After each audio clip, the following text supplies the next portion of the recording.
بسم اللہ الرحمن الرحیم، السلام علیکم۔ پروگرام شاہراہ دستور میں آپ کو خوش آمدید کہتے ہیں۔ میں ہوں جاوید اقبال۔ یقینی طور پر کسی بھی ملک کے لیے سیاسی استحکام، امن و امان کا قیام اور صحیح معاشی سمت کا جو تعین ہوتا ہے وہ بہت اہم ہوتا ہے، اور جو موجودہ حکومت ہے، اب ظاہر انتخابات کو 2 ماہ سے زائد کا وقت گزر چکا ہے، حکومت اس عزم کے ساتھ آگے بڑھ رہی ہے کہ وہ ملک کے معاشی جو ایک مستقبل ہے اس حوالے سے وہ کافی پر امید ہے، اور اس کے لیے وہ اقدامات بھی اٹھا رہی ہے۔ ہم دیکھ رہے ہیں کہ گزشتہ جو پی ڈی ایم کی حکومت تھی اس دوران ایک ایس آئی ایف سی کا قیام عمل میں آیا، اور اب وہ ایس آئی ایف سی گویا ایک گارنٹر کی حیثیت سے جو دوست ممالک ہیں، جو بیرونی سرمایہ کار ہیں، ان کے لیے ایک قسم کی گارنٹی مہیا کر رہا ہے کہ وہ پاکستان میں آ کر سرمایہ کاری کریں۔ اس کے ساتھ ساتھ ظاہر ہے جو اب مختلف رپورٹس آ رہی ہیں اس حوالے سے بھی جو موجودہ حکومت کی معاشی پالیسی ہے اس پر اطمینان کا اظہار کیا جا رہا ہے۔ آئی ایم ایف کی سربراہ نے حالیہ ایک تھنک ٹینک سے خطاب کرتے ہوئے، یعنی اٹلانٹک کاؤنسل میں ان کا وہ خطاب تھا، انہوں نے کہا کہ پاکستان کی معیشت قدرے بہتر جا رہی ہے اور پاکستان کامیابی کے ساتھ آئی ایم ایف کے ساتھ اپنا پروگرام جاری رکھے ہوئے ہے، اور اس کے ساتھ ساتھ امید ہے کہ پاکستان کی معیشت میں آنے والے کچھ مہینوں میں اور سالوں میں مزید بہتری آئے گی۔ لہٰذا آئی ایم ایف نے بھی ایک اطمینان کا اظہار کیا ہے۔ اس کے ساتھ ساتھ ایشین ڈیولپمنٹ بینک کی بھی ایک رپورٹ سامنے آئی ہے۔ یہ ایشین ڈیولپمنٹ بینک کی آؤٹ لک رپورٹ ہے 2024 کی، جس میں کہا گیا ہے کہ خطے کی جو جی ڈی پی ہے، اس پورے خطے کی وہ 4.9% رہنے کا امکان ہے۔ پاکستان کی جو جی ڈی پی ہے وہ 1.9% رہنے کا امکان ہے، لیکن ایشین ڈیولپمنٹ بینک کا یہ بھی کہنا ہے کہ جو سیاسی عدم استحکام ہے یہ معاشی بحالی اور جو معاشی اصلاحات ہیں اس کی راہ میں بہت بڑی رکاوٹ ہے۔ ایسے میں ہم دیکھ رہے ہیں کہ حکومت ایک طرف یہ کہہ رہی ہے کہ ہم معاشی سمت کا تعین کر رہے ہیں، لیکن دوسری طرف جو اپوزیشن ہے اس کا ایک نیا اتحاد، 6 جماعتی نیا اتحاد سامنے آ گیا ہے۔ تو وہ یہ جو نیا اتحاد ہے اپوزیشن کا، یہ حکومت کے لیے کتنا بڑا چیلنج ہے، اور کیا ملک جس معاشی صورتحال سے گزر رہا ہے اس میں ہم عدم استحکام کے متحمل ہو سکتے ہیں؟ ان تمام معاملات پر آج ہم اپنے پروگرام میں بات کریں گے، اور اس کے لیے جو مہمان ہمیں جوائن کرنے ہیں اسٹوڈیوز میں ہمارے ساتھ ہوں گے، تجزیہ کار قانون ہیں حافظ احسان احمد کھوکر ایڈوکیٹ، آپ کو حافظ صاحب خوش آمدید کہتے ہیں۔ پاکستان پیپلز پارٹی سے ہمیں جوائن کر رہے ہیں بیرسٹر عامر حسن، بیرسٹر صاحب آپ کو خوش آمدید کہتے ہیں۔ مسلم لیگ نون سے ہمیں جوائن کر رہی ہیں محترمہ طاہرہ اورنگزیب صاحبہ، آپ کو بھی خوش آمدید کہتے ہیں۔ اور تحریک انصاف سے ہمیں جوائن کر رہے ہیں تحریک انصاف کے سینئر رہنما شوکت یوسفزئی، شوکت صاحب آپ کو بھی بہت خوش آمدید کہتے ہیں۔ گفتگو کا آغاز کریں گے۔ طاہرہ اورنگزیب صاحبہ، آپ کیا سمجھتی ہیں کہ ایک نیا اتحاد بنا ہے اپوزیشن کا، یہ کیا حکومت کے لیے کوئی بہت بڑا چیلنج بن سکتا ہے؟ بسم اللہ الرحمن الرحیم۔ ملک جن گمبھیر حالات سے گزر رہے ہیں، آپ دیکھتے ہیں کہ امن امان کی صورتحال کی جو ہے کیسے آئے دن کہیں نہ کہیں وارداتیں ہو رہی، تو میں یہ سمجھتی ہوں کہ تمام چیز کو پاکستان میں کو بہتر بنانے کا ساتھ دینا، ملک میں امن کی ہو تو سب طرح سب کچھ۔ سب سے پہلی بات 2018 کی گورنمنٹ کی تو ہم ایک بھرپور نیشنل پروگرام جس میں آرمی بھی تھی، اور ہم نے کراچی حالات کو کیا تھا۔ اب بھی وہی صورت ہمیں ملک میں خاطر ہم پارٹیوں کو عمل طے کرنا اور پاکستان کے لحاظ سے حق دینا چاہیے۔ یہ حالات ایسے کہ ہم اپنی دینا کبھی گورنمنٹ۔ طاہرہ صاحب، تھوڑی سی آپ کی آواز میں تھوڑا سا مسئلہ ہے، ہم دوبارہ آپ کو کال میں لانے کی کوشش کرتے ہیں۔ بیرسٹر عامر حسن صاحب آپ کی طرف آئیں گے۔ بیرسٹر صاحب، اس وقت کیا ایک صورتحال ہے جب ہم دیکھ رہے ہیں کہ پارلیمان بن چکا ہے، سینٹ بھی ظاہر ہے کہ ہو چکا ہے، 3 صوبے جو ہے وہ سینٹ میں شامل ہو چکے ہیں، خیبر پختونخوا میں ظاہر الیکشن نہیں ہوئے، لیکن سینٹ کا بھی ایک طرح سے ایک جو ایوان ہے وہ مکمل ہو چکا ہے، سوائے خیبر پختونخوا کے چیئرمین کا انتخاب بھی ہو گیا بلا مقابلہ۔ ہم سٹیبلٹی کی طرف جا رہے ہیں، کیا آپ سمجھتے ہیں کہ یہ اپوزیشن کوئی چیلنج کر سکتی ہے حکومت کو؟ بہت شکریہ جاوید صاحب۔ دیکھیے، اپوزیشن تو ہمیشہ گورنمنٹ کے خلاف کام کرتی ہے، لیکن پاکستان کے اندر جو یہ الیکشنز ہوئے ہیں یا پچھلے 15-20 سال کی اگر، اور اسپیشلی اگر آپ 2013 کے بعد کی صورتحال کو دیکھیں تو الائنسز تو آپ یہاں پہ 13 جماعتی بنا لیں، 14 جماعتی بنا لیں، ابھی تو یہ 6 جماعتی اتحاد بنا ہے جس نے آج اتنا پشین میں جلسہ کیا ہے، اور بھلے 20 جماعتی بنا لیں، لیکن فیصلہ یہ ہے کہ اس وقت 3 بڑی پولیٹیکل اینٹیٹیز ہیں پاکستان کے اندر، Pakistan Peoples Party, P M L N اور پی ٹی آئی، اور اگر ان میں سے 2 پولیٹیکل پارٹیز اکٹھی ہوں تو وہ بڑا گروپ ہوتا ہے، اور دوسرا گروپ چاہے بھلے 10 15 20 جماعتیں ملا لے تو ان کی 1 2 سیٹس ہوتی ہیں، جیسے کہ آج والے بھی اتحادی آپ نے سارے دیکھے ہیں۔ اور دوسری وجہ یہ ہے کہ یہ جو آج جلسہ ہوا، یہ ایسے جلسے ہوتے رہتے ہیں، پہلے بھی اچکزئی صاحب نے سب کی ہی میزبانی کی ہے ہمیشہ سے، ان کا ایک رہا ہے، کیونکہ اس حکومت کے اندر انہیں شامل نہیں کیا گیا، نہیں تو پہلے وہ گورنرشپ لے لیا کرتے تھے اپنے بھائی کے لیے یا اپنی پارٹی کے لیے، تو اس دفعہ وہ نہیں شامل ہیں تو انہوں نے اپوزیشن کے رہنماؤں کو وہاں پہ بلا کے ایک جلسہ کیا ہے۔ چیلنج میں اس لیے نہیں سمجھتا ہوں کہ پاکستان کے اندر پارلیمنٹری ڈیموکریسی ہے، اور اس فارم آف سسٹم میں جن جماعتوں کی سیٹ زیادہ ہوں گی وہی حکومت، اور کمفرٹیبلی اس وقت میرے خیال سے پاکستان مسلم لیگ کو پیپلز پارٹی سپورٹ دے رہی ہے، اور اس وقت دوسری اگر سیاسی جماعتیں ساتھ مل گئی ہیں تو 2/3 اکثریت ہے، تو پارلیمنٹ کے اندر تو کوئی خطرہ نہیں، اور پاکستان کی پچھلی 3 اسمبلیز نے اپنی مدت پوری کر کے یہ پیغام بھی دے دیا ہے کہ اب سیاست سڑکوں کے اوپر نہیں ہوگی۔ ٹھیک ہے، ان سڑکوں کی سیاست سے ملک میں عدم استحکام ضرور ہوتا ہے، ملک میں معاشی بحرانوں میں اضافہ بھی ضرور ہوتا ہے، لوگوں کے مسائل بھی حل نہیں ہوتے ہیں، لیکن یہ نہیں ہوتا حکومت اب نہیں جائے گی۔ یہ 2014 کے دھرنوں نے بھی اور ٹل کا زور لگا لیا، حکومت نہیں گئی، امپائر کی انگلی بھی ساتھ تھی، حکومت نہیں گئی، اسمبلی اپنی مدت پہ گئی۔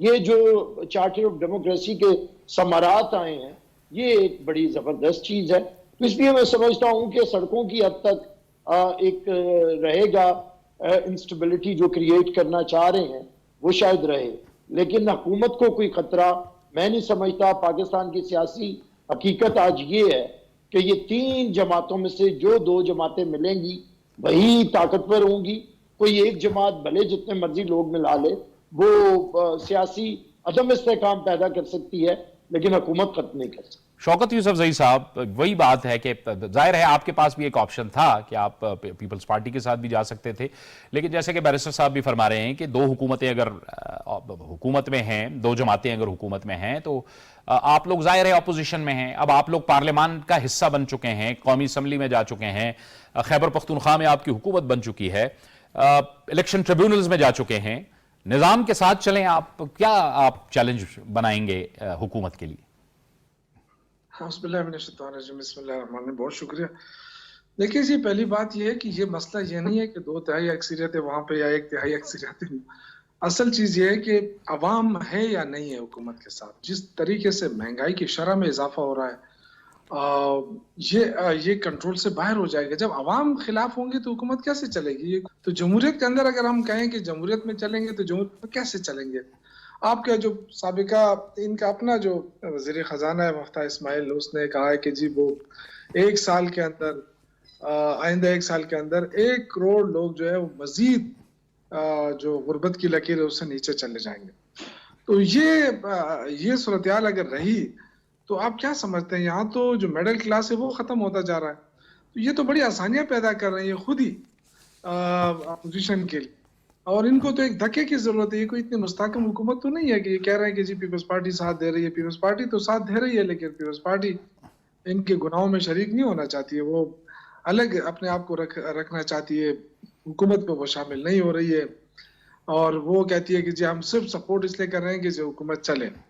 تو دیکھیں ہر ایک کے اپنے اپنے مفادات ہوتے ہیں۔ پھر دوسری بات یہ کہ جو ایشین ڈیولپمنٹ بینک ہے، اے ڈی بی نے جو رپورٹ شائع کی ہے ریسنٹلی، اس کے مطابق ایشیا میں سب سے زیادہ جو مہنگائی کی انفلیشن ریٹ ہے وہ پاکستان میں 25% اس وقت، اور جو شرح نمو ہے ہمارا گروتھ ریٹ ہے وہ 1.9%، اور یہ ایشیا کے ریجن میں، اس ریجن میں سب سے لوئسٹ ہمارا جو ہے نا شرح پاکستان میں. تو یہ حالات اس طرح ہے کہ یہ حکومت جتنی بھی اکثریت کے ساتھ ہو لیکن یہ چل نہیں سکتی. یہ میں آپ کو میرا یہ ریکارڈ کر لیں. طاہرہ اورنگزیب صاحبہ کہ آپ کیا یہ اتنی آسان ہے کہ حکومت ختم ہو جائے گی؟ میں یہ سمجھتی ہوں کہ جب سے ہم نے اسٹارٹنگ آف ڈیموکریسی طے کیا ہے اس کے بعد جو حالات واقعات گزشتہ ادوار میں ہوئے ہر گورنمنٹ نے 5 سال پورے کیے.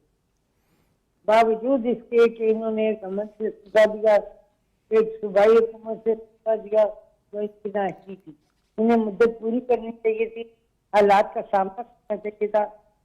یہ سیاست ملک گمبھیر مسائل میں الجھ ہے تو دیگر سیاسی جماعتوں کے ساتھ ڈائیلاگ کر کے ملک کو اس بھنور سے نکالا جائے. جس کو سب سے بڑا سبب یہ ہے کہ گزشتہ 16 ماہ کی جو گورنمنٹ تھی وہ کولیشن لگ اور اس میں سب کی مشاورت سے وزیر اعظم شہباز صاحب نے بہت اچھے دانشمندانہ طریقے سے حکومت بھی چلائی اور فیصلے بھی کیے. اب بھی مشاورت سے فیصلے کیے جائیں گے. میں نہیں سمجھتی کہ گورنمنٹ کو اپوزیشن کا الائنس کوئی ایسا نقصان دے کہ گورنمنٹ ہے وہ ہتھے سے اکڑ دے, ایسا نہیں ہے. جس طرح سے اب پالیسیاں بن رہی ہیں اور ایشین ڈیولپمنٹ کے علاوہ باقی لوگ ادارے بھی اعتماد کا اظہار کر رہے ہیں پاکستان کی معاشی صورتحال سے, یہ انشاءاللہ تعالیٰ بہتری کی طرف 1-2 ماہ کے بعد جانی شروع ہو جائے گی. اس کے نتائج ثمرات ہم بھی دیکھیں گے, آپ بھی دیکھیں گے اور سیاستدان بھی. ٹھیک ہے. یہ حقیقت ہے کہ حکومت مشکلات کا شکار ہے. جن حالات میں حکومت نے اپنا باغ ڈور سنبھالی ہے اس میں حالات مخصوص ہیں. اور جب کسی بھی ملک کے اندر امن و امان کی صورتحال صحیح نہ ہو تو انویسٹر بھی آنے سے گھبراتے ہیں. ہمیں اپنا پورا فوکس ملک میں امن پر رکھنا ہوگا, ایجوکیشن پہ رکھنا ہوگا, رکھنا ہوگا. انویسٹر انشاءاللہ آئے گا. ابھی بھی پرائم منسٹر صاحب سعودی عربیہ گئے ہیں تو سعودی گورنمنٹ نے ایک بھرپور کیا انویسٹمنٹ پاکستان کے اندر. ہم بھی یہی چاہتے ہیں کہ انویسٹمنٹ کریں, ہم قرضے سے نجات حاصل کریں, آئی ایم ایف کا کامیابی سے اختتام پذیر ہو اور آگے پہلی آئی ایم ایف سے نہ پڑے. لیکن اس کے لیے بات ہوئی ہے کہ حکومت کے اندر افراتفری, انتشار, کمی اور یہ جو دھرنے ہیں ان کا ہمیں احساس ہے خاص تاکہ جو بھی سرمایہ کار آئیں سسٹین کرنے کے لیے انہیں ایک بھرپور کا مواقع ملے. جب یہ دھرنے سے پورے 2 ہفتے کی ایک ماہ کچھ فیصل کیا سوچ جس ملک کے اندر ہم یہ ہے ہم کیا کریں. تو یہ سیاسی جماعتوں کو کرنا چاہیے کہ ملک ہے کیا. ظاہر ہے بالکل بالکل بالکل. اب سب سے اولین پاکستان کو دینی چاہیے. نہ یہ حالات ہیں نہ یہ واقعات ہیں اس قسم کی الائنس کے دھرنوں کے دوسروں کے احتجاج. میں تو بطور سیاسی مرکز یہ رائے دینا چاہتا ہوں کہ ان لوگوں کو چاہیے ملک کو مستحکم کرنے کے لیے حکومت کا ساتھ دیں اور اپوزیشن کا بھرپور ایک مثبت کردار ادا کرنے. پارلیمنٹ کے اندر جو کچھ بھی ہوتا ہے پارلیمنٹ کی آواز پوری دنیا میں جاتی ہے. سڑکوں کے دھرنے سوائے عوام کو پریشانی دینے کے, بیماروں کو ہاسپٹل تک جانے سے روکنے کے لیے, بچوں کو اسکولوں سے جانے کے لیے روکنے کے لیے اور ٹریفک کو گرم کرنے کے لیے اور حاصل کچھ کا اور بدنامی الگ ہوتی. ٹھیک ہے حافظ صاحب, یہ جو اہم بات کی کہ ظاہر ہے یہ ایک تو سعودی عرب کی حوالے سے بھی بات ہوئی, سعودی عرب نے بھی اس عزم کا اظہار کیا ہے کہ جو $5 ارب کی سرمایہ کاری ہے اس کو بھی تیز کیا جائے گا. اب ظاہر ہے SIFC کے بھی فورم بنے ہیں, پھر ظاہر ہے ہمیں تو معیشت کو آگے لے کے جانا ہے لیکن اس کے لیے عدم استحکام, سیاسی عدم استحکام کے ہم متحمل نہیں ہو سکتے. بسم اللہ الرحمن الرحیم. جاوید بھائی آپ کا بہت شکریہ ہے کہ آپ نے موقع دیا. یہ دنیا کے اندر ایک اسٹیبلشڈ ایک چیز ہے کہ آپ کی جو اکنامک سٹیبلٹی ہے وہ آپ کی پولیٹیکل سٹیبلٹی کے ساتھ بڑا اس کا ایک سٹرونگ ریلیشن ہے. اور دنیا کے اندر ہوتا یہ ہے کہ لوگ اپنا اکنامک سٹیبلٹی والا ایجنڈا جو ہے, جو بھی دنیا کے ممالک آگے گئے ہیں انہوں نے نمبر 1 پرائورٹی اس کو رکھا ہے, اور جو پولیٹیکل سلوشنز ہیں یا پولیٹیکل ایشوز ہیں ان کو ایک خاص لیول تک جا کے اس کو ریزالو کرنے کی کوشش کی ہے, اور الٹیمیٹلی پھر اگلے الیکشن کے اندر جو ہے وہ عوام اس چیز کا فیصلہ کرتے ہیں. اب ہمارے ملک کے اندر بدقسمتی کی بات یہ ہے کہ جتنی بھی اپوزیشنز کی پارٹی ہوتی ہیں وہ سب سے پہلے پاکستان کی جو اکنامک سچویشنز ہیں اس کو ایکسپلائٹ کرتی ہیں, اسے کہتی ہیں کہ جی یہاں پہ بہت بری کنڈیشن ہے, یہاں پہ کوئی حال ہی نہیں ہے, اور یہاں پہ عوام بہت برے, بات بھی جینون ہوتی ہے اس چیز کے اندر, لیکن اس طرح پوز کیا جاتا ہے کہ جس سے ہوتا یہ ہے کہ آپ کے ملک کے اندر جو پیسہ لگانے والا ہے یا آپ کا جو بزنس مین ہے وہ ڈرا رہتا ہے کہ پتہ نہیں یار یہ حکومت رہنی ہے کہ نہیں رہنی ہے. لیکن پچھلے 3 الیکشنز نے ایک چیز ثابت اس چیز کے اندر کی ہے کہ پاکستان کے اندر جو بھی گورنمنٹ آئی ہے, جس پارٹی کی بھی گورنمنٹ آئی ہے, اگر اس کو کانسٹیٹیوشنل پروسیس کے علاوہ ہٹایا گیا ہے اس چیز کے اندر جو ہے, تو وہ ایسا کوئی موقع آپ کے سامنے نہیں آیا ہوگا. یعنی کہ 2008 سے دیکھ لیں 13 تک 5 سال پورے ہوئے, 13 سے 18 دیکھ لیں, چاہے دھرنے آئے, لیکن اس کے بعد اگر میاں صاحب سپریم کورٹ کے فیصلے کے بعد گئے بھی تو انہی کے پارٹی کے خاقان عباسی صاحب پرائم منسٹر آ گئے. اس کے بعد پی ٹی آئی کی government I, P T I نے اپنی گورنمنٹ کی, جب ان کے پاس میجورٹی نہیں تھی تو جو الائیڈ پارٹی تھی وہ دوسری سائٹس پہ چلیں گی, اور پھر جو پی ڈی ایم کی گورنمنٹ آئی وہ ٹینیور آپ کا 2018 سے 23 تک وہ چلا, اور اس کے بعد 2024 ہے. تو یہ تو ایک انہونی ہوگی اس چیز کے اندر, اور یہ میرا نہیں خیال کہ یہ پولیٹیکلی پاسبل ہے کہ آپ ان ایجیٹیشنز کے اندر جا کے کسی گورنمنٹ کو آپ ٹاپل کریں. یہ تو بالکل یہ کوسچن مارک نہیں ہے. دوسرا اس چیز کے اندر امپورٹنٹ یہ ہے کہ جب بھی الائیڈ پارٹیز بنتی ہیں وہ الیکشن سے پہلے گالم گلوچ کرتی ہیں اور الیکشن ایک دوسرے کے خلاف لڑتی ہیں, اور لڑنے کے بعد پھر اکٹھے. اب آپ دیکھ لیں کہ محمود اچکزئی صاحب کا جو سب سے بڑا گریونس ہے وہ مولانا فضل الرحمان کے خلاف ہے کہ زیادہ سیٹیں تو مولانا فضل الرحمان نے وہاں پہ لی ہیں. جماعت اسلامی کا سب سے زیادہ گریونس جو ہے وہ کے پی کے اندر ہے, اس چیز کے اندر کیا نام ہے آپ کا کہ ان کی ایک پورشن تھا جو انہیں نہیں ملا اس چیز کے اندر. اسی طرح آپ دیکھ لیں کہ جو وہ ہیں کیا نام ہے ان کا مینگل صاحب, اب مینگل صاحب کی جو سیٹس گئی بھی ہیں آگے 2 یا 3 وہ لیتے ہیں تو وہ مولانا فضل الرحمان نے لی ہیں یا لوکل جو بھی ان کا ارینجمنٹس آیا ہے. اب یہ سارے اس چیز پہ اکٹھے ہوئے ہیں کہ ہم اس گورنمنٹ کو گرائیں گے. تو میرا خیال یہ ہے کہ بالکل پولیٹیکل پروسیس کے اندر ایجیٹیشن ہونی چاہیے, ان کا حق ہے اس چیز کا, لیکن گورنمنٹ کی اس کے ساتھ ایک اب رسپانسبلٹی ہے. گورنمنٹ کی رسپانسبلٹی ہے کہ اپنی پرفارمنس سے ان چیزوں کو بہتر کرے.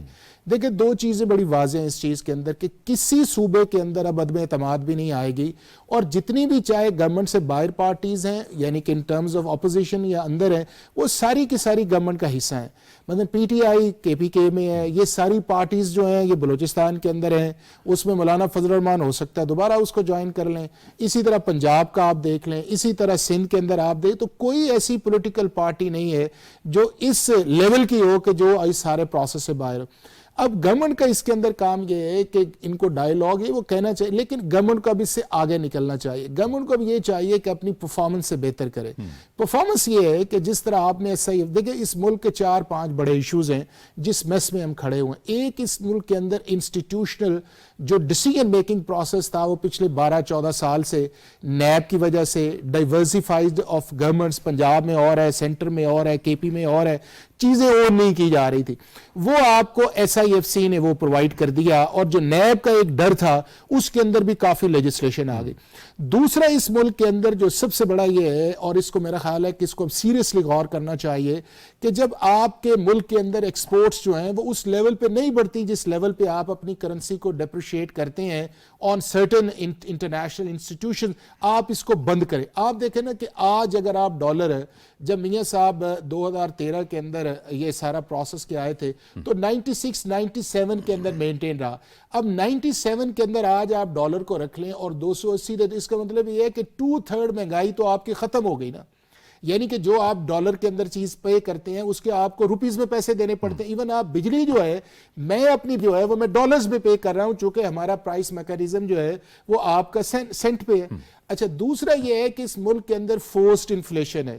فورسڈ انفلیشن یہ ہے کہ چونکہ آپ نے آئل بھی امپورٹ کرنا ہوتا ہے جس سے آپ کا سسٹم چلتا ہے, اور آپ نے فیول بھی امپورٹ کرنا ہے جس پہ آپ کی بجلی بنتی ہے. اب آپ دیکھیں نا کہ ذمہ دار کو تو پیسے اتنے ہی مل رہے ہیں, لیکن وہ ٹرانسپورٹیشن جو ہے اگر کوئٹہ سے یہاں ٹرک آتا ہے تو 2.5-3 لاکھ روپے تو وہ کرایہ ہے, اور الٹیمیٹلی وہ ان چیز پہ. اور اسی طرح بجلی ہے کہ جب آپ کا یونٹ 60-70 روپے ان چیزوں کی طرف جائے گا تو یہ تو میں سمجھتا ہوں کہ گورنمنٹ کو جو ہے ایک اپنی جو کرنسی ہے اس کی ویلیو کو بہتر کرنا چاہیے, اور جو یہ آپ کا ایک جن بنا ہوا ہے آپ کا اس کا بجلی کا، اس کا الٹرنیٹ یا آپ کا سولر ہے اور یا آپ کا یہ ہے کہ آپ اس کو کیپیسٹی پیمنٹ سے آپ ان سے ایگریمنٹس کریں نا بھی کس چیز کی لائٹ پہ ہم آپ کو پیسے دیں، اور اس کے اندر یہ ہے دوسرا کہ آپ ہائیڈرل پہ جائیں، آپ کو کالا باغ ڈیم بنانا چاہیے، اس طرح کے اور بڑے بڑے جو اس ملک کے پروجیکٹ. اور تیسرا جو امپورٹنٹ چیز ہے اس چیز کے اندر کہ جو ایک پالیسی بنائیں اس پالیسی کو پھر امپلیمنٹ آپ کریں، تبھی آپ کے پاس دیکھیں نا. اب سعودی عرب نے دوبارہ آپ سے یہ کہا کہ بھئی $5 ارب کا ایکسپیڈائٹ کریں، اور اس کے بعد یہ ہے کہ $14 ارب آپ کو اور بھی دیتے ہیں جس کے اندر آپ کی آئل ریفائنری ہے. چائنا آپ کے ڈور پہ کھڑا ہوا ہے کہ یار اپنے آپ کو چیزوں کو آرڈر کے اندر کریں تاکہ ہم ملک کے اندر آئیں. تو میرا یہ خیال یہ ہے کہ گورنمنٹ کو فورسفلی SIFC کے میکانزم کو اڈاپٹ کرنا چاہیے، اور اس میں اپریشیٹ کرنا چاہیے کہ جو KPK کے چیف منسٹر سے کہ وہ اس میٹنگ کے اندر آئے، ایک اچھا میسیج آیا. اور جس طرح یہاں پہ وہ گئے ہیں، انٹیریئر منسٹر گئے ہیں یا اس کے بعد کور کمانڈر سے لا انفورسمنٹ پہ بات ہوئی ہے، تو یہ اچھے جسچر ان کو کر. اور دوسرا میڈیا آپٹکس بڑے ضروری ہیں. ٹھیک ہے، اس کے بعد آئیں، اس کی طرف آتے ہیں. مضبوط ادارے اور پھر عمل درآمد. اپنے ملک کی پروجیکشن جو ہے نا جاوید بھائی، اس کو بہتر کریں. ٹھیک ہے، ہمیں بریک کی طرف جانا ہے، ایک بریک کی طرف ہمیں جانا ہے. ایک بریک لیں گے اور بریک کے بعد اس گفتگو کو مزید آگے بڑھائیں گے.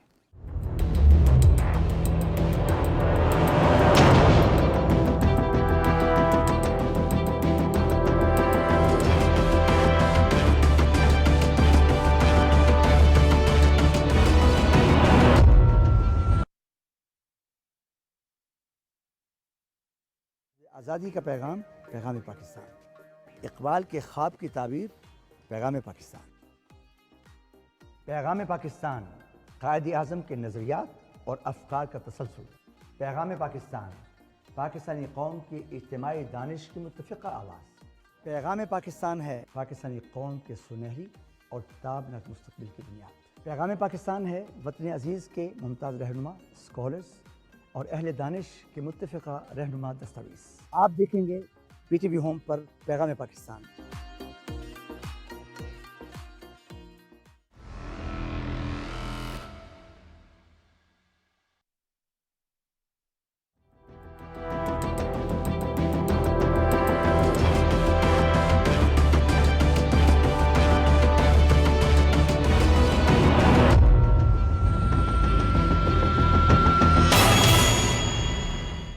پروگرام میں ناظرین ایک بار پھر آپ کو خوش آمدید کہتے ہیں، گفتگو کو آگے بڑھاتے ہیں. بیرسٹر عامر حسن صاحب، ایک تو مضبوط ادارے، سیاسی ادارے بھی کھڑے کرنے ہوں گے، ظاہر ہے اپنے پارلیمان کو، ایوانوں کو مضبوط کرنا ہوگا، اس کے ساتھ ساتھ ظاہر ہے عمل درآمد، پالیسی، مضبوط پالیسیاں، پھر اس پر عمل درآمد، اور پھر ایک یقینی کی صورتحال پیدا کرنی ہوگی، غیر یقینی سے ہمیں نکلنا ہوگا. اس کے لیے اب ظاہر ہے تمام جو پولیٹیکل سٹیک ہولڈرز ہیں وہ اب نظام کا حصہ ہیں، ہمیں ایک ریکنسیلیشن کی طرف تو جانا پڑے گا.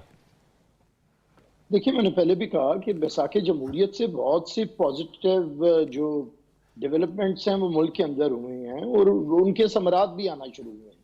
اب یہ ایک اریٹنٹ جو پیدا کیا گیا ہے PTI کی صورت میں، کیونکہ انہوں نے بیساکھ جمہوریت میں یہ شامل نہیں تھے، انہوں نے کوئی مشکل وقت مطلب کسی آمریت کے خلاف نہ جدوجہد کی ہے، نہ کبھی آئے ہیں، اور نہ کوئی پولیٹیکل ٹریننگ ہے. تو اس لیے یہ نہیں سمجھے انہیں وہ سارا پاکستان کے اندر جو ہمارے سماج کو 76 سالوں میں ڈی پولیٹیسائز کیا گیا، کہہ کے کہ سیاست بری ہے، اہل سیاست بری ہے، پولیٹیکل پارٹیز بری ہیں، انہیں سارے نعروں کو انہوں نے کیش کروایا اور اس کا فائدہ لیا. اس لیے انہیں سوٹ ہی نہیں کرتا کہ پولیٹیکل فورسز کے ساتھ بیٹھا جائے، اور سٹیبلٹی انہیں سوٹ نہیں کرتی ہے. اگر یہ پولیٹیکل پارٹی بنے گی تو پھر انہیں سمجھ آئے گی کہ اقتدار ضروری نہیں ہوتا کہ آپ اقتدار میں ہو تو ملک کے اداروں کے استحکام کے لیے کام کریں. اسی لیے پاکستان پیپلز پارٹی جو اس وقت سب سے معتبر بھی ہے اور آئین دینے والی، جمہوریت دینے والی جماعت ہے، ہم ہمیشہ یہ بات کرتے ہیں کہ جب تک ہم اداروں کو مضبوط نہیں کریں گے، اور اس میں سب سے معتبر ادارہ پارلیمنٹ کا ہے، ہم اپوزیشن میں ہوں یا حکومت میں ہوں، ہم پارلیمنٹ کو کبھی بے وقار نہیں ہونے دیتے. جب PTI 2013 میں اس پہ لان تان کر رہی تھی پارلیمنٹ کے اوپر اور دھرنے دے رہی تھی، ہم اپوزیشن میں تھے، ہم کھڑے ہوئے اور ہم نے پارلیمنٹ کو ختم نہیں ہونے دیا. تو ہم یہ آج بھی سمجھاتے ہیں کہ پارلیمنٹ کو وقار دیے بغیر جمہوریت کو اور سیاسی جماعتوں کو بھی وقار نہیں مل سکتا. اب اس کے لیے ضروری یہ ہے کہ ہم میں ایک دوسرے کو اقتدار کے لیے صبر بھی ہوتا ہے، اور اب تو جیسے پہلے بات ہوئی اور یہ حقیقت ہے کہ ہر جماعت کسی نہ کسی طرح حکومت میں شامل ہے. تو جب وہ حکومت میں شامل ہے اور یہ بھی جانتے ہیں کہ فیڈرل گورنمنٹ کے پاس کوئی اتنے زیادہ اختیارات نہیں ہوتے ہیں, تو پھر ہمیں چاہیے کہ ہم اس کی سٹیپ دیکھیے نا. پاکستان کے اندر یہ بھی تو پہلی دفعہ ہوا ہے کہ پاکستان کی ایک بڑی جماعت جو دوسرے نمبر میں حکومت میں شامل ہے, اگر ہم چاہتے تو ہمیں بہت حصہ ملتا, وزارتیں ملتی, ادارے ملتے, لیکن ہم نے کسی قسم کا کوئی نہیں, صرف گورنمنٹ کو سپورٹ دے رہے ہیں. یہ ثابت کرنے کی بات ہے کہ پارلیمنٹ کو مضبوط کرنے کے لیے کئی دفعہ ضرورت ہوتی ہے کہ آپ بغیر کسی حکومت میں شامل ہوئے بھی جمہوریت کو مضبوط کر سکتے ہیں. تو اس چیز کو سبق سیکھنا ہوگا, اور میں یہ پھر کہتا ہوں کہ یہ ثابت کر دیا ہے کہ حکومت اس طرح نہیں جائے گی جس طرح یہ لے کے جانا چاہتے ہیں. جب چیئرمین بلاول بھٹو نے 2022 میں جب انہوں نے کیا تھا لانگ مارچ اور آئے تھے اسلام آباد, تو انہوں نے حکومت کو وارننگ دی تھی کراچی سے چلتے ہوئے کہ آپ ریزائن کر دیں, ادروائز ہم تحریک عدم اعتماد لے کے آئیں گے. اور ہم نے پہلی دفعہ پاکستان کے اندر ایک جمہوری طریقے سے حکومت کو آئینی طور پہ ختم کیا اور اس کے بعد آئینی طور پہ آگے بڑھے. تو اگر اس حکومت کے اندر بھی یہ جو اپوزیشن بنی ہے, تو اس طرح نہیں, اگر یہ چاہتے ہیں کہ پالیسیز کو بہتر کیا جائے تو پھر یہ پارلیمنٹ کے اندر پالیسیز پیش کریں اپنی حکومت کے مقابلے پہ. اگر سمجھتے ہیں کہ حکومت کی اکنامک پالیسی میں کوئی خرابی ہے, فورن افیئرز میں کوئی خرابی ہے, یا انٹرنل سیکیورٹی کی پالیسی اس کی ٹھیک نہیں ہے, تو آپ اپنی پالیسیز پیش کریں. اگر وہ نہیں کر سکتے تو پھر آپ دوسری جماعتوں کو اپنا ہم نوا بنائیں. میں نے پہلے بھی کہا کہ 3 بڑے گروپس ہیں, 2 ملیں گے تو حکومت بنے گی. لیکن اگر آپ چاہیں کہ ملک کو سٹیبلٹی سے ہٹائیں تو آپ کی پہلے بھی بڑے داغ ہیں, آپ کے بدنما داغ ہیں آپ کے دامن پہ بھی, جو کہ میں سمجھتا ہوں کہ اب آپ کے ماتھے کا ایک وہ بن چکے ہیں قلم کا ٹیکا, کہ جو آپ نے پاکستان کے اندر اداروں پہ حملہ آور ہے. آپ ہر ادارے کو جس طرح رسوا کرتے ہیں, پارلیمنٹ کو آپ نے رسوا کیا, جوڈیشری کو آپ نے رسوا کیا, فوج کے ادارے کے اوپر کسی کی جرت نہیں تھی کبھی آج تک بات کرنے کی. آپ نے میر جعفر, میر صادق تک کہا, اور اس سے بڑھ کے جو ہمارے دشمن کو بھی جرت نہیں ہوئی, آپ نے جا کے GHQ پہ حملہ کیا, آپ نے فوجی اختیاروں کے اوپر حملہ کیا. تو میں سمجھتا ہوں کہ اس کے بعد بھی اگر آپ کو اقتدار نہیں ملا اور جو سو کالڈ انقلاب آپ لانا چاہتے تھے, تو پھر آپ کو پتا ہونا چاہیے کہ پاکستان نہ بنانا ریپبلک ہے اور نہ اسے بنانا ریپبلک بنایا جا سکتا. اگر آپ کوئی پولیٹیکل جدوجہد کرنا چاہتے ہیں تو اپنا پولیٹیکل پروگرام لے کے آئیں, اپنے پولیٹیکل فیسز لے کے آئیں, اپنا پولیٹیکل نیریٹو لے کے آئیں. لیکن آپ اگر انسٹیبلٹی کا نیریٹو لے کے آئیں گے, آپ اگر تشدد کا نیریٹو لے کے آئیں گے, آپ اگر ملک کو ڈیفالٹ کرنے کا نیریٹو لے کے آئیں گے, اگر آپ کی پٹاری میں یہ سانپ ہے کہ آپ پاکستان کو ڈیفالٹ کروائیں, آپ کی پٹاری میں یہ سانپ ہے کہ آپ کے لوگ جا کے امریکہ اور یورپین ملکوں کے اندر پاکستان کی امداد بند کرنے کے لیے کہیں, اور یہاں تک کہ بھارت تک کو کہیں کہ وہ انٹرفیئر کرے. یہ ان کے اب سارے حمایتیوں کے آپ کو موجود ہیں ساری چیزیں, ان کے کلپس. تو میں یہ سمجھتا ہوں کہ پاکستان اس کا متحمل نہیں. ہم نے تو پہلے پیپلز پارٹی نے سب سے پہلے PTI کا جو گروپ تھا, ہم نے انہیں کہا کہ آپ حکومت بنائیں, اگر آپ سب سے زیادہ ہیں تو آئیں آپ حکومت بنائیں. لیکن آپ نے حکومت بنانی بھی نہیں ہے اور آپ نے بنتی حکومت کو چلنے بھی نہیں دینا. آپ نے ملک کے اندر جب آپ کسی فوج کی گود میں بیٹھ کے آئیں اور فوجی سربراہ بھی مانے کہ ہم سے غلطی ہوئی, ہم سے بلنڈر ہوا, ہمیں اے پولیٹیکل رہنا چاہیے, تو تب بھی آپ کا جو کردار تھا وہ سب نے دیکھا. اور آج کا جو فوجی سربراہ ہے یا آرمی چیف ہے, وہ پاکستان کا پہلا میرٹ کے اوپر بننے والا, سینیورٹی کے اوپر بننے والا آرمی چیف ہے. آپ نے ان کی تقرری کو رکوانے کے لیے حملہ آور ہوئے, آپ GHQ کے اوپر جلوس لے کے گئے. آپ کی زبانیں سب کو یاد نہیں ہے, آپ نے فوج کے اندر بغاوت پیدا کرنے کی کوشش کی. تو میں یہ پھر کہتا ہوں کہ سیاست کو سیاست رہنے دے. آپ سیاست میں حکومتوں کے خلاف تو جدوجہد ہوتی ہے, ریاست کے خلاف یہ جو آپ جتھا بندی کرنا چاہتے ہیں, یہ نہیں ہوتی, یہ کبھی نہیں ہو سکتی. ٹھیک, پھر آپ نہیں رہیں گے, ملک اور ریاست رہے گی. یہ شوکت صاحب, اب یہ تاثر کیوں بن رہا ہے کہ بنا حکومت آپ نہیں رہ رہے؟ آپ اس وقت بہرحال ایک نظام کا حصہ ہیں, خیبر پختونخوا میں آپ کی حکومت ہے. ہم بار بار ایک ریکنسلیشن کی بات کرتے ہیں, اور وزیر اعظم صاحب نے بھی کہا کہ ہم مفاہمت, میثاق مفاہمت کی ہم بات کرتے ہیں. صدر صاحب بھی بار بار کہہ چکے ہیں آپ اس وقت نظام کا حصہ ہیں. نظام کے اندر رہتے ہوئے اپنا صوبے میں حکومت ہے, صوبے کے اپنے حقوق حاصل کریں. وفاق کے ساتھ آپ کولیبوریٹ کریں. وفاق کے ساتھ ظاہر ہے اپوزیشن آپ کا حق ہے پارلیمان کے اندر اپنے جو آپ کے جائز حقوق ہیں, جائز مطالبات ہیں, اس پر آپ بات کریں, بجائے اس کے کہ سڑکوں پر جائیں گے اور دوبارہ سے ایک طرح سے ایک عدم استحکام پیدا ہوگا. ایسا لگا کہ جیسے پاکستان میں یہ ساری عمر تک ہم ہی اقتدار میں رہے ہیں اور پہلی دفعہ ان کو ملا اور یہ کوئی اچھا کام کرنے جا رہے ہیں. دیکھیں ہمارے تو 2018 سے 2021 تک جو رہا ہے وہ اگر بیچ میں سے نکال دیں تو باقی تو سارے انہوں نے مل کر حکومتیں کی ہے نا. کبھی انہوں نے کی, کبھی نون لیگ نے کی. تو انہوں نے کوئی اچھی پالیسیاں دی ہوتی اس ملک کو تو آج یہ ملک اس طرح بے توقیر نہ ہوتا, اس طرح اس کی معاشی صورتحال اتنی دگرگوں نہ ہوتی. تو یہ تو سب سے پہلے تو یہ قوم سے معافی مانگے کہ یہ لوگ جو ہے نا یہ باریاں لیتے رہے ہیں اور انہوں نے اس ملک کا حشر یہ کر دیا ہے. دوسری بات جمہوریت کی بات یہ کر رہے ہیں, ایک طرف جمہوریت کی بھی بات کر رہے ہیں, دوسری طرف یہ جس طریقے سے وہ لہجہ استعمال کر رہے ہیں کسی پولیٹیکل لیڈرشپ کے خلاف, تو یہ بڑے افسوسناک بات ہے. دیکھیں اگر انہوں نے کوئی اچھا کام کیا ہوتا اور انہوں نے جمہوریت کو مضبوط کیا ہوتا تو پھر آج جمہوریت اتنی کمزور ہوتی کہ وہ پھر یہ کہنا پڑتا ہے ایک بڑی پارٹی کے ترجمان کو کہ جی ان کو فلاں لے کر آیا اور فلاں لے کر آیا. تو یہ چیزیں جو ہے ہمیں اس وقت یہ بات کرنی چاہیے جب یہ پارٹیاں پہلی دفعہ اقتدار میں آئی ہوتی تو ہم کہتے ہیں ہاں ان کو کرنے دیں, ہو سکتا ہے یہ معاملات کو ٹھیک کر دیں. ان کے موجودگی میں یہ معاملات ٹھیک ہو ہی نہیں سکتے. جس طریقے سے انہوں نے دیکھے پہلے بھی قرضے آتے ہیں, پہلے بھی سعودی عرب ہماری مدد کرتا رہا ہے, چین بھی ہماری مدد کرتا رہا ہے. یہ کوئی پہلا موقع ہے کہ ہم اس طرح کی باتیں کر رہے ہیں اور یہ کہہ رہے ہیں کہ جی یہ کون ہوتے ہیں, یہ کون. دیکھیں ہمیں عوام نے ووٹ دیا ہے, مینڈیٹ کا حق ہمارے پاس ہے. ہمارا مینڈیٹ چوری ہوا ہے تو کیا ہم اس پہ احتجاج نہ کریں؟ کیا پیپلز پارٹی نے کبھی احتجاج نہیں کیا نون لیگ کے خلاف؟ کیا نون لیگ نے کبھی احتجاج نہیں کیا پیپلز پارٹی کے خلاف؟ یہ تو آپس میں کرتے رہتے تھے, یہ تو کزن تھے, یہ تو بس کرتے ہی رہتے تھے. ایک باری ملتی پھر دوسری بار دوسری کو باری ملتی تو لوگ یہ سمجھتے تھے کہ اب یہ نہیں یہ باری یہ ان کے دور اچھا ہوگا, وہ دوسرے سمجھتے تھے اچھا یہ خراب ہو. وہ یہ آپس میں ملے ہوئے تھے, انہوں نے مل کر جو ہے نا جو ملک کا حشر کیا ہے پہلی دفعہ ان کو کوئی لڑا ہے. وقت بھی کم رہ گیا ہے.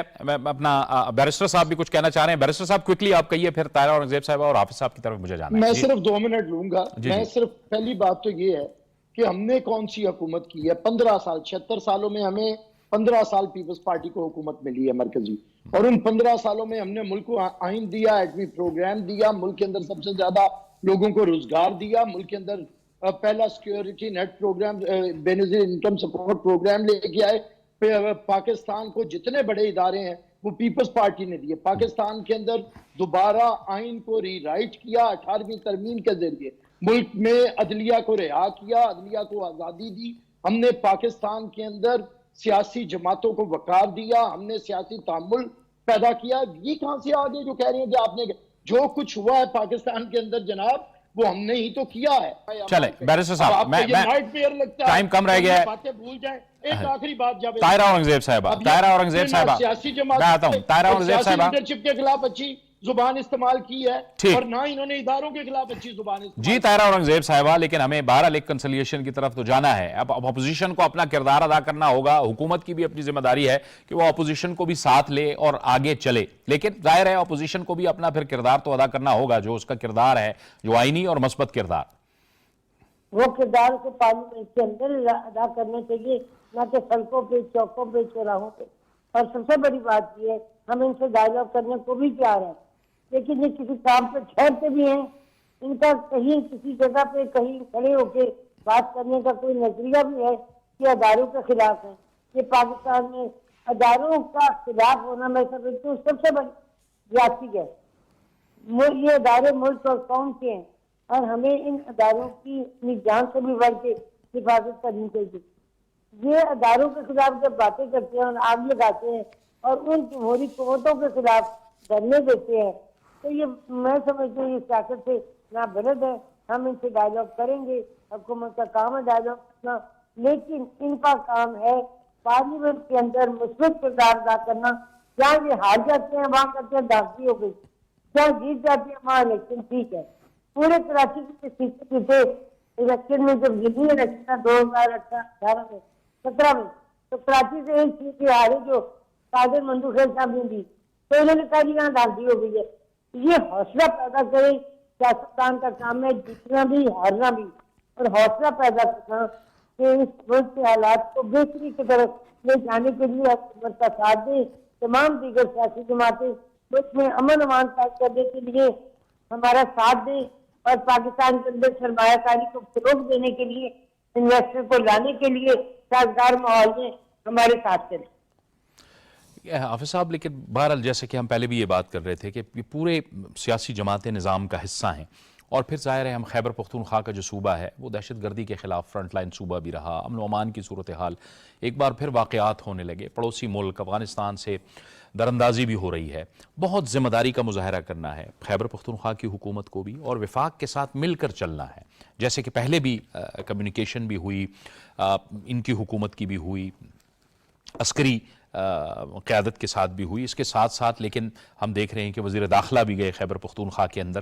ایک ورکنگ کوارڈینیشن ہونی چاہیے تاکہ امن و امان, وہاں کے عوام کے امن و امان کو بھی یقینی بنایا جا سکے, اور صوبے کے لیے بھی ظاہر ہے کہ بہتری کی جا سکے.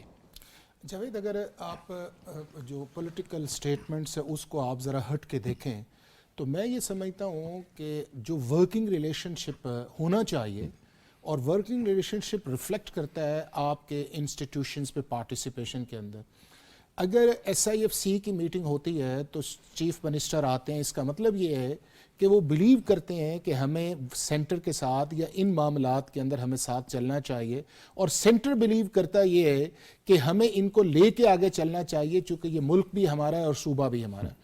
دوسرا, اس کے بعد دوسری آپ دیکھ لیں کہ جب آپ کی دوبارہ ہوتی ہے لا اینڈ آرڈر کے اوپر یا سیکیورٹی میٹنگ اس کے اندر آتی ہے, تو وہ پھر پوری کیبنٹ بھی جاتی ہے, ملتی بھی ہے, ڈسکس بھی کرتی ہے. تو اس کا مطلب یہ ہے کہ سینس آف ریئلائزیشن جو ہے وہ دونوں سائڈز پہ ہے. پھر اگر انٹیریئر منسٹر جاتے ہیں تو ایک اچھی میٹنگ ان کے ساتھ ہوتی ہے چیف منسٹر کے ساتھ, اور وہ ہونی چاہیے اس چیز کے اندر. تو یہ جو چیزیں ہیں میں سمجھتا ہوں کہ ایک چیز اس بات کے اندر دیکھیں نا, 2-3 چیزیں براڈلی طے ہو گئی ہیں. ایک طے اس کے اندر یہ ہو گیا ہے کہ جو بھی اب ہماری اسٹرگل ہے اس کا جو اصل محور ہے وہ آپ کی پارلیمنٹ ہے. دوسرا اس کے اندر یہ ہے کہ جی جھگڑے اپنی جگہ, لیکن صوبے کی ترقی یا مرکز کی ترقی وہ ہماری سب کی سانجھی ہے. تیسرا اس چیز کے اندر آ گیا کہ جو ورکنگ ریلیشن شپ ہے گورننس کا, اس کے اندر اب ہٹ درمی جو ہے وہ نہیں چل سکتی, نہ فیڈرل کی طرف سے چل سکتی ہے نہ سینٹر کی طرف سے چل سکتی ہے. اور چوتھا اس کے اندر یہ آ گیا کہ جو آپ نے ایک انسٹیٹیوشنل میکنزم بنا دی ہے کہ جس کے اندر آپ کی انویسٹمنٹ کے ایشو ہیں یا میجر سٹرکچرل ایشوز ہیں, اس کے لیے آپ نے ایک ایس آئی ایف سی بنا دیا جس کے اندر آپ کا پرائم منسٹر اس کو لیڈ کر رہا ہے, امپورٹنٹ منسٹریز اس کے اندر ہے, آپ کے جو چیف منسٹرز ہیں وہ اس کے اندر ہے, آپ کا جو آرمی چیف ہے وہ اس کے اندر ہے, پورا اس کا ایک سیکریٹریٹ ہے. اور دنیا جو ہے آپ کو اس انسٹیٹیوشنز کی وجہ سے آپ کی کریڈیبلٹی بڑی ہے. اب اس کریڈیبلٹی یہ ساری چیزیں ہیں, اب ان کو کیش کروانا, اور کیش یہ ہے کہ ہم اپنے جو 5-6-7 انٹرنل میجر ایشوز ہم اس کے اندر جائیں. ایک ہمارا انٹرنل میجر ایشو ہے ہمارا ٹیکس. جی ہمیں اپنے ٹیکس کو براڈ کرنا چاہیے اور اس کے پروسیجر کو لیس کرنا چاہیے. اور ابھی جس طرح گورنمنٹ ریٹیلرز کی طرف گئی ہے, اور یہ پروونشل گورنمنٹ کی سپورٹ سے یہ آگے آئے گا کہ آپ ان کو آگے لے کے. دوسرا یہ ہے کہ جو ٹیکس کے مختلف کمپلیکس پروسیجرز ہیں ان کو آپ منیمائز کریں.